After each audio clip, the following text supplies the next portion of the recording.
Hello everyone, welcome to Sanmarga classes.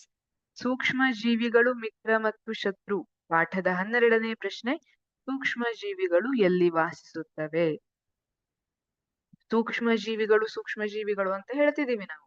ಹಾಗಿದ್ರೆ ಈ ಸೂಕ್ಷ್ಮ ಜೀವಿಗಳು ಎಲ್ಲಿ ವಾಸಿಸ್ತವೆ? ನಮ್ ಕಣ್ಣಿಗಂತೂ ಕಾಣ್ತಾ ಇಲ್ಲ. ಸೂಕ್ಷ್ಮ ಜೀವಿಗಳು ಎಲ್ಲಿ ವಾಸಿಸ್ತಾ ಇರಬಹುದು?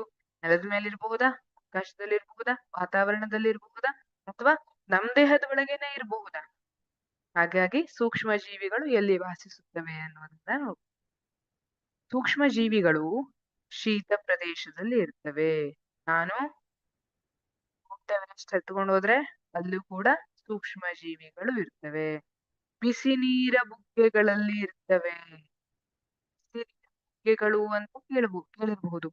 ತಿರುಗಿ ಅಥವಾ ಬುಗ್ಗೆ ಅಂತ ಕೇಳಿದೀರಾ? ಅದು ತಾನೇ ತಾನಾಗಿ ಎದ್ದು ಬರ್ತಾ ಇರುತ್ತೆ. ಕೆಲವೊಂದ್ ಕಡೆ ಅದು ಬಿಸಿನೀರು ಎದ್ದು ಬರ್ತಾ ಇರುತ್ತೆ.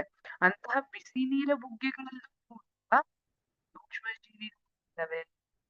ಮರುಭೂಮಿಯಲ್ಲಿ ಇರ್ತವೆ ಅಲ್ವಾ? ಮರುಭೂಮಿ ಡೆಸರ್ಟ್ ಇರುತ್ತಲ್ಲ, ಅಲ್ಲಿ ಕೂಡ ಇರ್ತವೆ. ಜೌಗು ಪ್ರದೇಶಗಳು. ಜೌಗು ಪ್ರದೇಶ ಅಂದ್ರೆ ಏನು?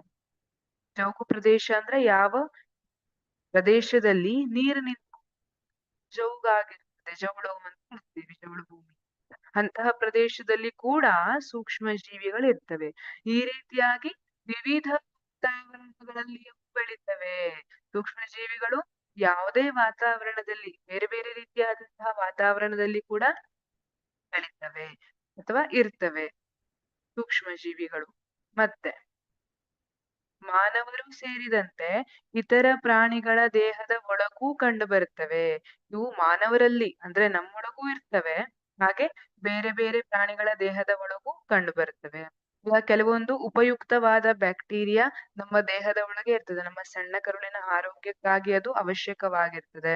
ಹಾಗೆ ಪ್ರತಿರೋಧನ ವ್ಯವಸ್ಥೆಯನ್ನು, ಪ್ರತಿರಕ್ಷಣಾ ವ್ಯವಸ್ಥೆಯನ್ನ ಬಲಪಡಿಸುವುದಕ್ಕೋಸ್ಕರ ನಮ್ಮ ದೇಹದಲ್ಲಿ ಕೂಡ ಸೂಕ್ಷ್ಮ ಜೀವಿಗಳ ಅವಶ್ಯಕತೆ ಇರ್ತದೆ.